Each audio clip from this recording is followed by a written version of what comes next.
Cool. So thank you very Great. much for joining us virtually with a time delay in our sex therapy interest group.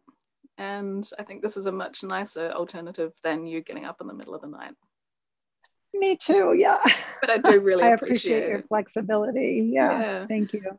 So I was thinking a lot of people in the group know of you, have heard of you, know your work, and we have a lot of people that don't. So perhaps you just wanted to start by giving a wee introduction about yourself and your background. Sure. My name is Martha Kauppi. I'm a licensed marriage and family therapist, and I have a private practice in Madison, Wisconsin, in the US. And I divide my time between my private practice and training therapists all over the world to work with sex issues, because I kept hearing as a sex therapist that clients were having a hard time finding a therapist who was effective working with sex issues. And I thought, maybe I can fix that. So I've devoted quite a bit of time and energy into trying to fix that. And it's going really well. I've trained hundreds of therapists to work with sex issues and also with marginalized sexual populations. So sexual marginalization, like alternative family structures like polyamory, alternative sexual practices like BDSM, kink, and alternative sexual identities like either of those things, and also LGBTQ plus identities, including asexuality. So all of that is kind of in my wheelhouse and really fun stuff for me. And then one thing kind of led to another, and I wrote a book about working with clinical challenges related to polyamory. And that was just because it seemed like the most needed thing that I had.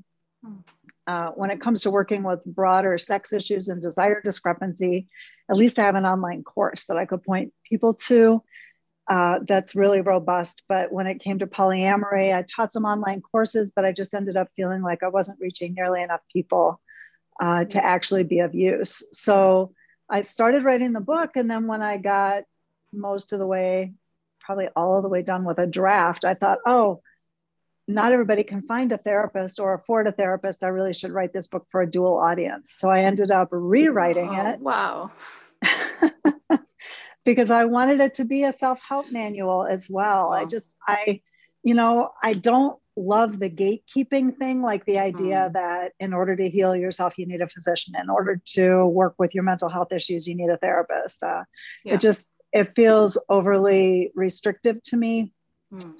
There are lots of smart people in the world who can do a lot to help themselves. And so I just suddenly had the inspiration that it's not even within my values to write a book that's just for sort of a high level group and gatekeep about it. So anyway, that's the story of how my book came about. And it turned out to be kind of a big fat book that's a pretty deep dive into everything I could think of that could help people either with a self-help project about making polyamory or other forms of consensual non-monogamy work better for them, or a therapist to get more traction when they're working with clients.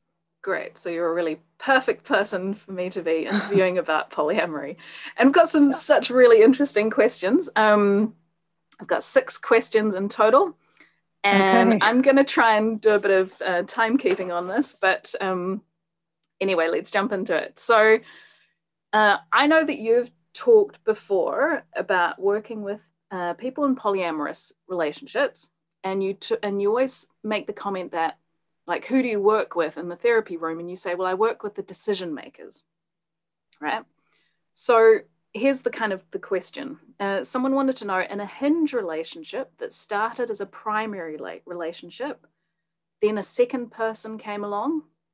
The primary partner has some trust concerns that have come up with that secondary person.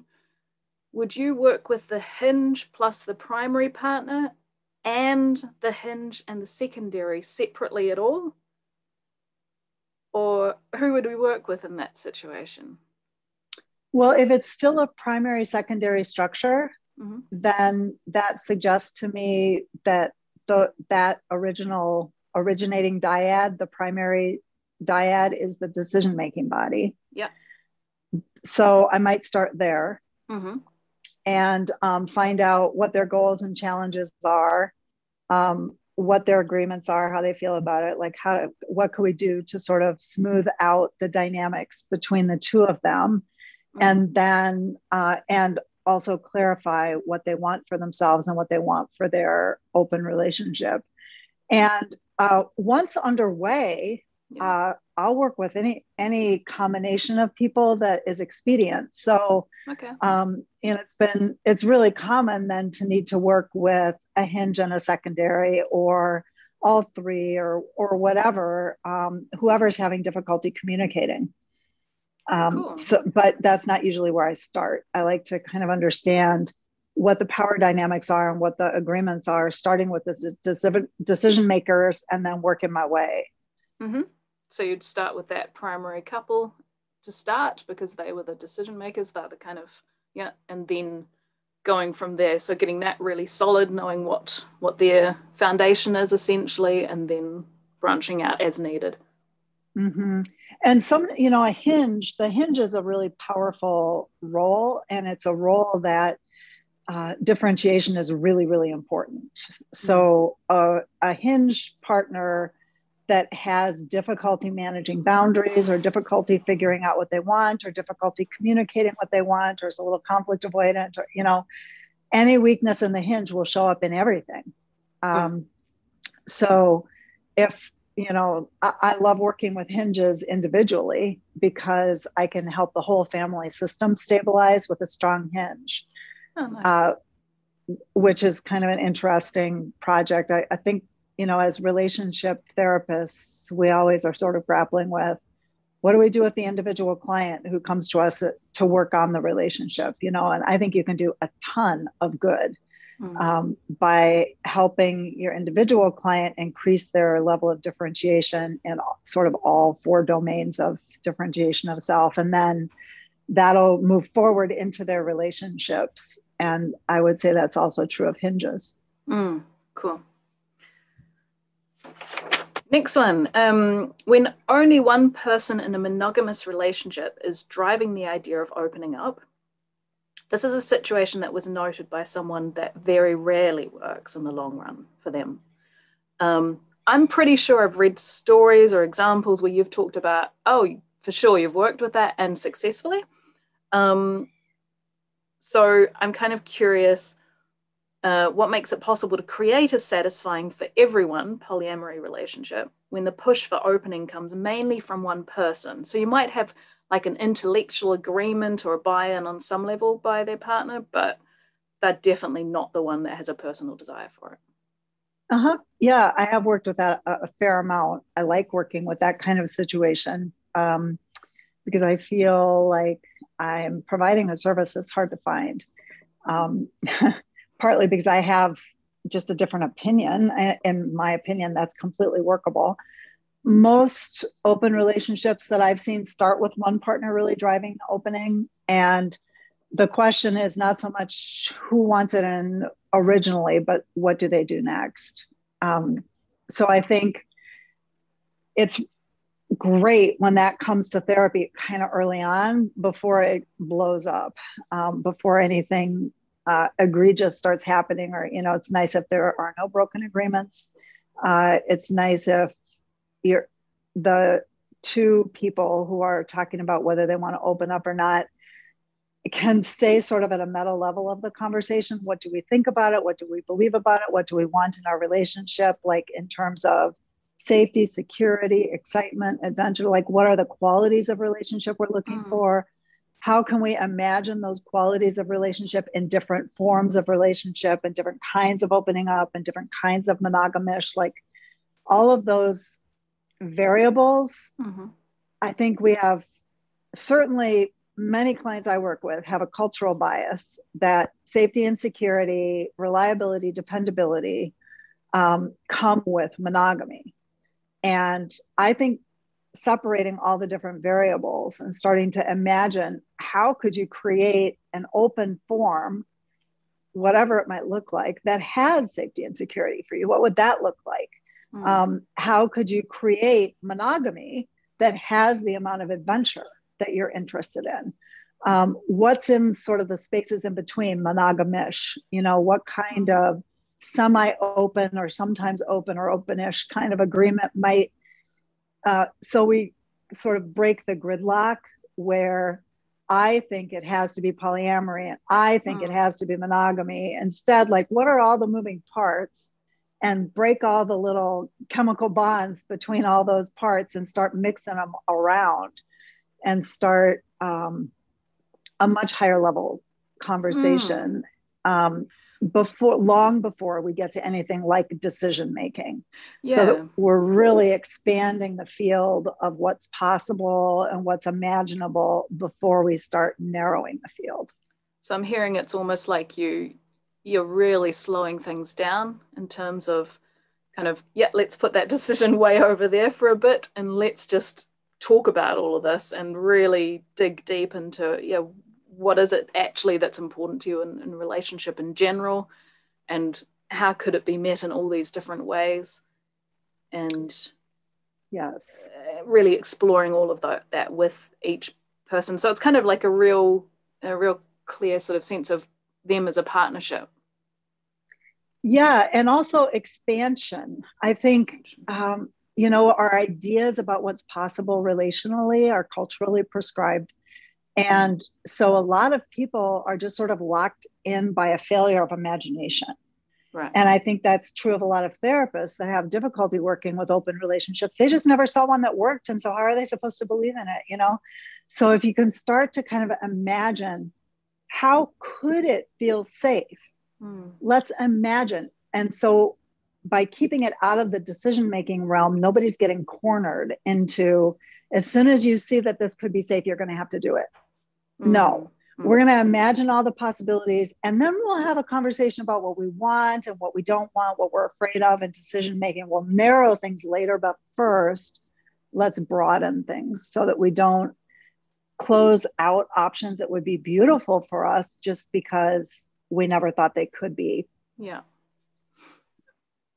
How often do you have people arrive at that stage that they can still talk at that level? I'm just thinking, like, most often, 6 years or something that people wait on average before they get couples counseling. So affairs, horribly broken agreements, no one's helping in the house anymore with the kids. Like, that would be an amazing situation to have a couple arrive in that beautiful, I mean, like, is that common for you, or? No. Oh, okay. What do you do when they come with those broken agreements and everyone's emotionally heightened? Well, it's just a little bit different, but ultimately, I still don't want them to shut down what's possible from a failure of imagination. So we eventually will hopefully get to a point of it's hard to find a good word here. I don't want to say decouple, but like breaking the molecular bonds between, for instance, our idea of safety and security and monogamy. Yeah. We have like an idea that safety, security, and monogamy go together. Well, we've all seen plenty of monogamy that was not safe or secure. Yeah. And I've seen plenty of polyamory that is safe and secure. So if we can like separate those two ideas, safety and security, and the relationship shape, and imagine, how could that work? How does that work? And we also think monogamy, boring, but what if you could have monogamy and adventure? What would that look like? And then everybody starts moving a little bit more, and they're not quite so much in their gridlocked, cemented in posture of defensiveness. But the more kind of hurt and stuff has gone by before they come, the harder it is to work that magic trick. Yeah. Okay. And get to that point where, it's possible. Nobody is good at imagination when they're guarded and they're feeling like they're being backed into a corner, or when they're guarded and they feel like they're misunderstood about a major hurt or a breach of trust that happened some time back. So often a repair has to happen before you can really move forward. People have to get to a space where they can actually imagine what they want for themselves and begin to imagine outside of their safety box without feeling actually unsafe, even in the imagining, right? Yeah. Cool. So this came from someone who is living within the polyamory community. New Zealand, as you can imagine, is pretty small. And even our biggest city is still pretty small when it's looking at a community such as that. So their question is, how does a therapist balance living a polyamorous life with a variety of partners and metamours with working with clients who are within the same broad circles? In other words, how close is too close? Yeah, everybody has to make that decision for themselves. And, you know, everybody's license or degree has particular ethical guidelines. ASECT, the certifying body of my specialty, so that's the American Association of Sexuality Educators, Counselors, and Therapists, says no dual relationships, period. So if you're an ASECT certified sex therapist, you've got some different professional ethical guidelines, then you might, with a different license. Like my LMFT, marriage and family therapy license, says no dual relationships until, I forget what it is exactly, 3 years post-treatment or something like that. So time goes by and you can do it. ASECT says, yeah, time goes by, you still can't do it. So that's why I haven't memorized the number. Okay. It's like, it's irrelevant to me. Yeah. You know? Okay. So for most people, it'll be their association of counselors or association of psychologists. I guess the psychologists will have some kind of registration or something. So it's within whatever your code of ethics. Yeah. That's right. And then, I mean, a code of ethics is an interesting thing because the ASECT one got amended to, it was, I believe, no dual relationships of any kind ever. And it got amended to define dual relationships that are harmful to the client. And so now you've got like this little loophole. Is it harmful to the client? Is it potentially harmful to the client? How do you make that decision? And, you know, when you're in that like super murky zone, I think safest is not to do it. But then on the other hand, what are you going to do with your personal life? And how are you going to, right? So, or I'm even just thinking about like, it's one thing being on a dating app maybe and choosing to not, you know, send a message to someone who was, you know, is some kind of connection. But if you turn up to a social event and then someone's there, right? Do you leave? I mean, that seems ridiculous. Yeah. No. Yes, you leave. I mean, the same thing comes up in the kink community, and I've heard lots of discussions about that. So where do you go to do kinky play? Because, I mean, to me, the least erotic thing I can think of is like wearing fishnet stockings and a corset and then facing a client of mine. Just like, oh my God, this is not my idea of eroticism. So if that described me, I would play like way the hell outside of my personal community. Yeah. Okay. So that's one of the options. Yeah. That you might just choose where you play. Yeah. Yes. And I think that a lot of therapists who are kinky do in fact play outside of their local communities, because in these small marginalized groups, your clientele might be a large percentage of the community. You might have enough problems not having dual relationships between your clients and your other clients, right? And managing all of that stuff, how close is too close, without even bringing your own dating life into it. There's a story that a sex therapist colleague of mine tells us, just like a horrifying story of a gay man having casual sex with a guy, like hot blowjob sex, and then realizing, oh my God, this is an ex-client of mine. And I mean, it's just like, oh my God. So like, it actually does happen. Of course.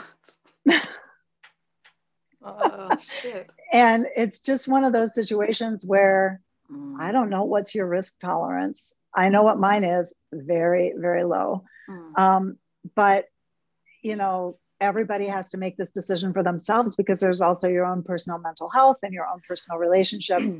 But we do have a world community at this point. And so, you know, it is more and more possible to have relationships long distance. I do know people who have long distance relationships and that, you know, are sexual and intimate and involve travel, and that kind of thing is possible. It's also possible to work as a counselor in a way that you can do. What if you do all of your work by telehealth and your coaching for people who aren't in your local area or even your local country.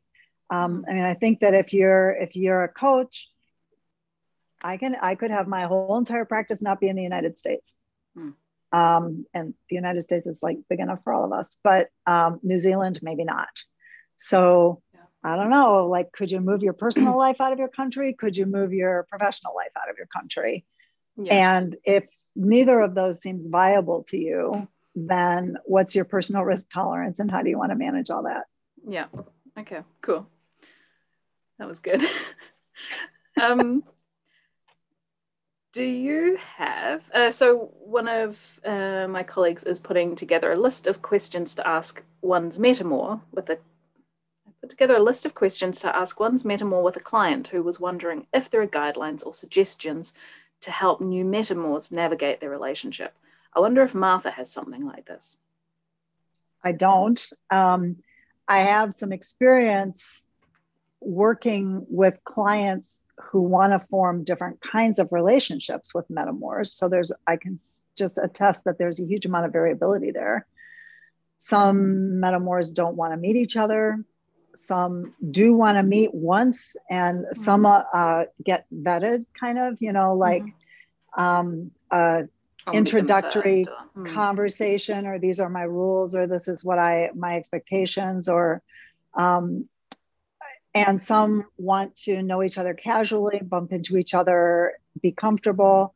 Some want to be intimately involved sometimes, and in some ways, some want to be really close friends.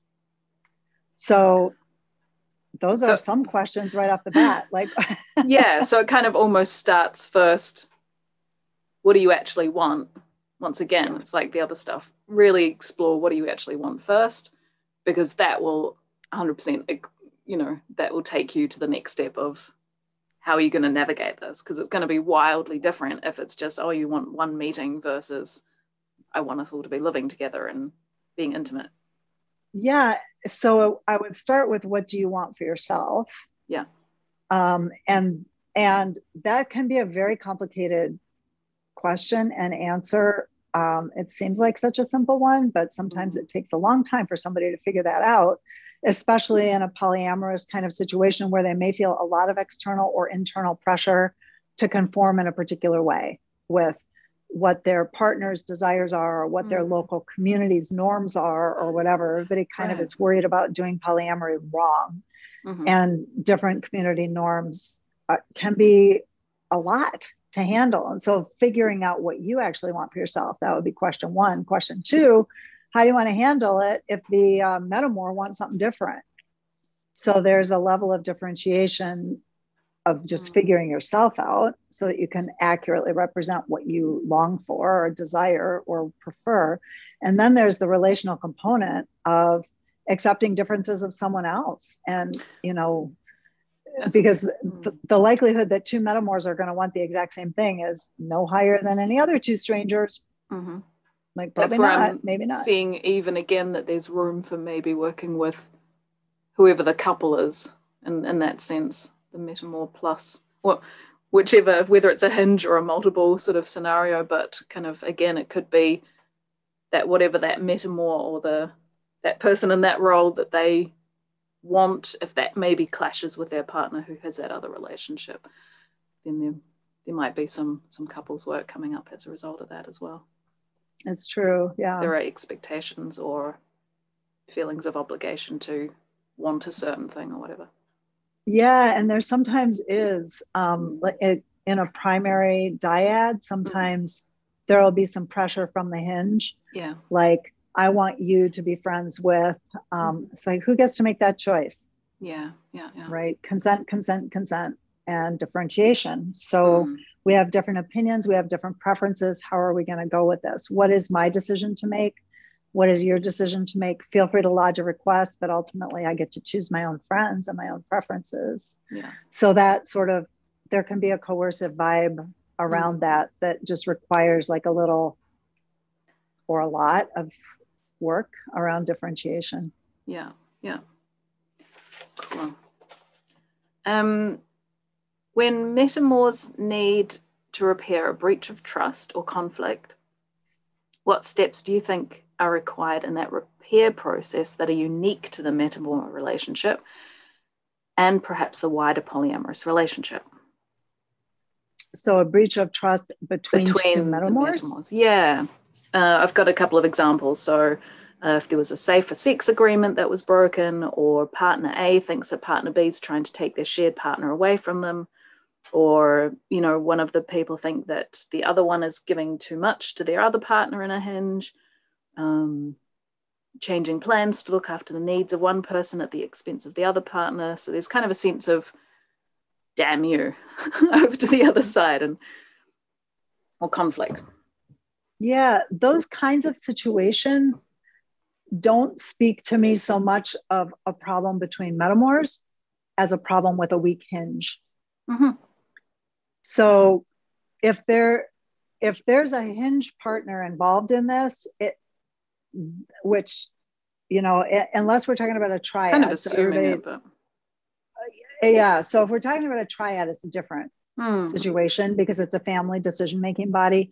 But if they're even in a non-hierarchical V, where there isn't a power difference between the hinge and each of the hinge's partners, the hinge has a self. The hinge has a self and a preference and a lot of boundaries to manage. So let's imagine that there's a hinge between you and me. So each of us is having a relationship with the same third person. Mm-hmm.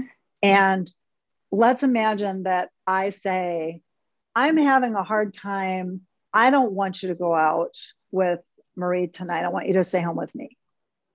Now let's imagine that the hinge is unable to figure out what they want and they're people pleasing. And so they just go along with me. And then what they tell you is, Martha wanted me to stay home.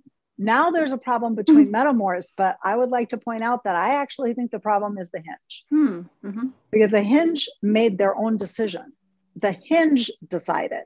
So that partner decided what to do with their time that night and then just sold me out. What the hell? So, and the same kind of situation in any of those examples.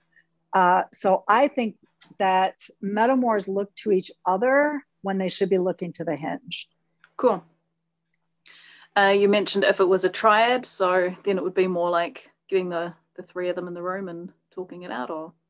Well, if it's a triad where they make decisions in unison and they come to like consensus decisions, or have some sort of decision-making structure that involves all three of them, then yes, it would be very completely different. So they're all partners with each other, which is very different from you and me being partners with somebody else. Yeah. So in that situation, I would certainly say that any two people who are in conflict with one another should talk to one another directly. Mm-hmm. And but metamours in conflict with one another are a little in a different category usually, I think, because usually the problem is actually with the hinge, who's just passing the buck or being weak about owning their own choices and decisions. The hinge is a super tough role to be in. It requires a lot of differentiation to get all that emotional boundary stuff sorted and be able to actually take responsibility for your choices. I'm sorry, Maree, I decided that I want to meet the emotional needs of my other partner tonight. And that doesn't mean I don't love you. And that doesn't mean that you're not important to me. And it doesn't mean that I wouldn't make that choice differently next time. But this is how I'm deciding it tonight. And all the details of how I'm making that decision, not really your business. I mean, that's a stronger hinge, right? Wow. Yeah. And that's one that's not shying away from conflict as well. That's right. And when the hinge behaves like that, it starts to look clearly like, okay, we need to sort out our stuff with the hinge, right? If you have a complaint about how they handled that, that's where, right? Yeah. So I'm assuming in a situation like this, you're going to end up maybe with an individual person coming to a session telling you about this. I have a problem with my metamour, and you're just seeing this one person. So would you basically talk to them about the importance of the their hinge partner. I would, in the same way that, like, let's imagine it's not polyamory at all, it's infidelity instead. Let's imagine that the male partner is the one that had the infidelity. So we've got, and they're all straight. So there's two female partners and there's one male partner. There's one marriage and there's one infidelity. We see this regularly, where somebody is complaining, I hate that bitch because she broke my marriage. Yeah. I'm like, wait a minute, who broke your marriage? You don't know her. I don't know her. She could be the, best person in the world. Who is it you had an agreement with? And they broke their agreement. So that whole, like, where's the finger pointing going in a way? Or it's just like, where's the decision-making body? Who is it that broke your agreement? Who is it that broke your agreement? Yeah, that's a nice, what it boils down to. Yeah. Yes. The only person who can break your agreement is the person you had an agreement with. Cool. Yeah. I like that. In polyamorous relationships, do you think there's ever a need for evenness or balance? I feel like I know you're going to say no. In a polyamorous relationship. So in a couple that each person has a lover, that like everyone needs to have the same amount, that idea of, and how do you navigate if someone is asking for this idea of fairness? Like, I'm doing this and therefore they shouldn't. I mean, I'm doing this and therefore they should, or I'm not doing this and therefore they shouldn't. Whether it is like, I have X amount of partners, therefore they need to have X amount of partners, or I'm not seeing people for this particular reason and therefore they shouldn't do that as well. Well, that's also often, it's very,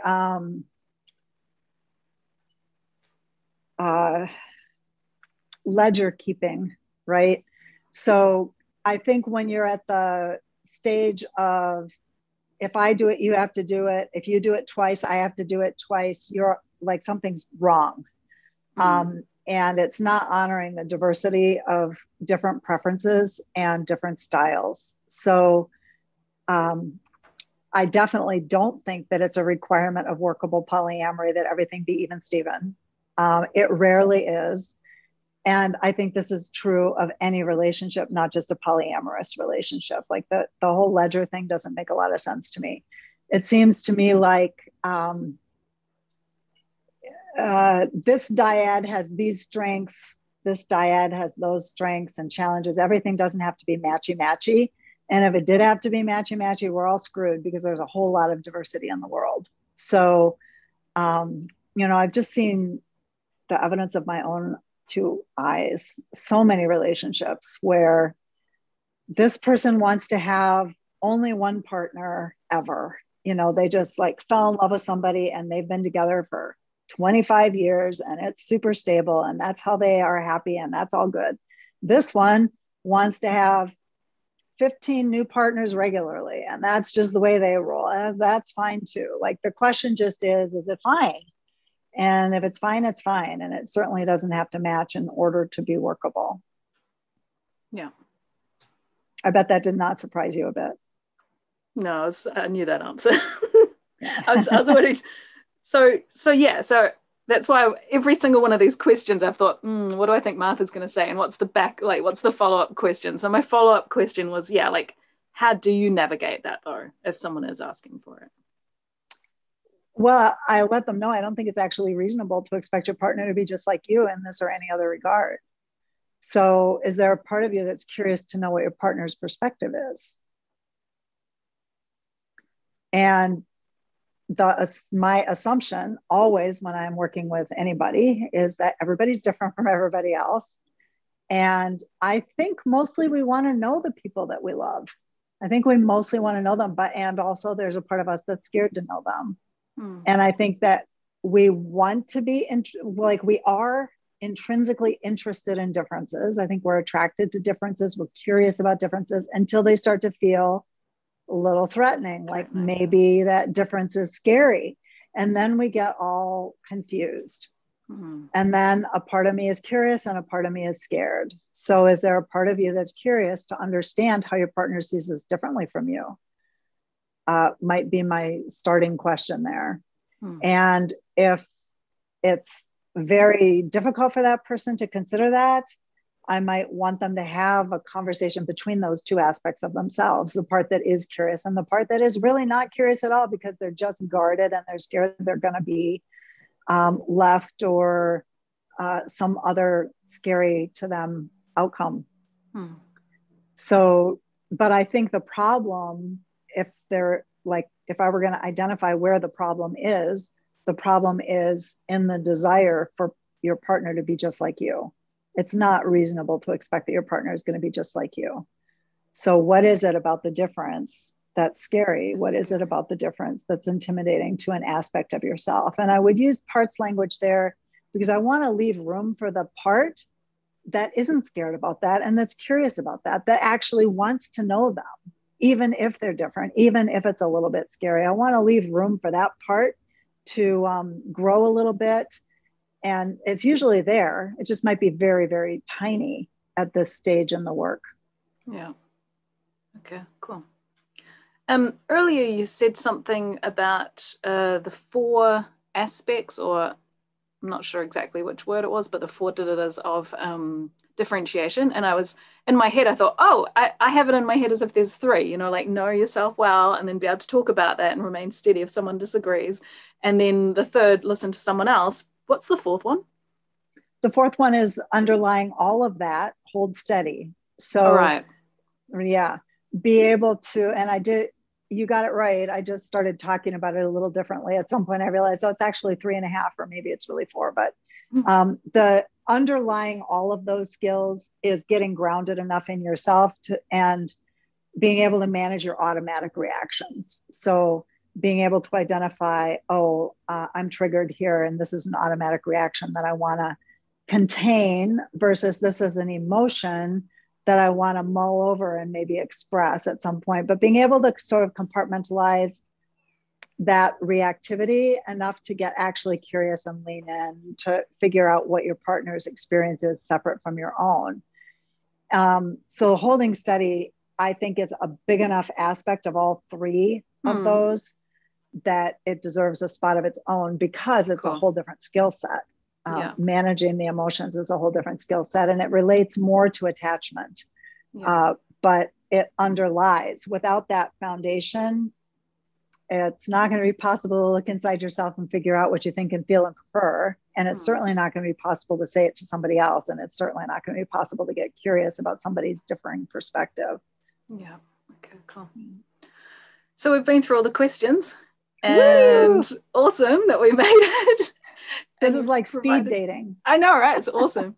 So I was just wondering, is there anything in general, like as a parting comment, that you think is just super important that any therapist who is going to be working with polyamory, is there anything that it's really important that they know, or that they kind of just a really core, basic, important thing? Yeah, I think the most core thing is that polyamory can actually work, and that there is such a thing as a securely functioning polyamorous relationship. And, it's so marginalized and so closeted for lots and lots of people that most therapists have never seen it in real life. And so that's why I think it's important that I just keep saying it exists in real life. It exists in the wild. I've seen it a whole bunch of times. When it works really beautifully, it rarely shows up in therapy, which is part of the reason why you've never seen it. It's working. And then you've never seen it because if you don't reach out to that community and say, I'm a safe place to talk about this, they're going to go to some therapist who does, right? Because it's a marginalized thing. And they've already been to plenty of therapists who say, well, you know what your problem is? Your problem is that you're in an open relationship. You want to fix this situation, go with monogamy. And if that's just not how you roll, the result of that is going to be you're just going to walk out of that therapy and you're not going to go back. So the only reason that I think that therapists haven't seen it in real life is because it's so marginalized. That is like a word of mouth referral system. People contact me all the time saying, who do I go see? They want to see me. They think I'm going to be the only one. And I'm like dealing out clients like crazy, trying to find therapists to make referrals to. Yeah. So there's plenty of people who need a therapist who knows that polyamory can work and who has some kind of an idea of how to make it work. Like, what are the skills and how do you break that down so that you can be helpful without reverting to, well, now here's your problem. You're in an open relationship. It's got to be something else. And so that's where I think those aspects of differentiation are the backbone of case conceptualization. You've got to have a way of looking at what's going on and saying, here's a place where this is breaking down. It's difficult for you to figure out what you actually think. And so you're people pleasing and you're making agreements that you couldn't possibly keep. Or here's where things are breaking down in this particular interaction. You're having difficulty saying what's true for you. It's screaming in the back of your head, no, no, no, no, no. And then what comes out of your mouth is sure, or here, look at this. You're having difficulty hearing what your partner is saying without getting defensive. It's difficult for you to hold steady and get curious. So you're not really understanding their perspective. That's where it's breaking down. None of that is the same as polyamory as your problem. Yeah. Or you're just getting swamped by all your emotional reactions and responses, and you don't have much of a repertoire for managing uncomfortable emotions. Well, that's going to show up as a problem in any relationship that you're in. It's not special for polyamory. None of this is special for polyamory, by the way. So that's why the only part of it that's special for polyamory is I believe it can work. That's the part that's special for polyamory. All the rest of it generalizes to any relationship. Yeah, cool. That seems like a lovely spot to finish up on. Awesome. Let me know if you have follow-up questions. I imagine you might. Possibly. Yeah. That's awesome. Thank you. Thank you so much, Martha. I really, really appreciate you taking your time and sharing your expertise with us. My pleasure. Thank you. Cool. Okay. Bye. Bye.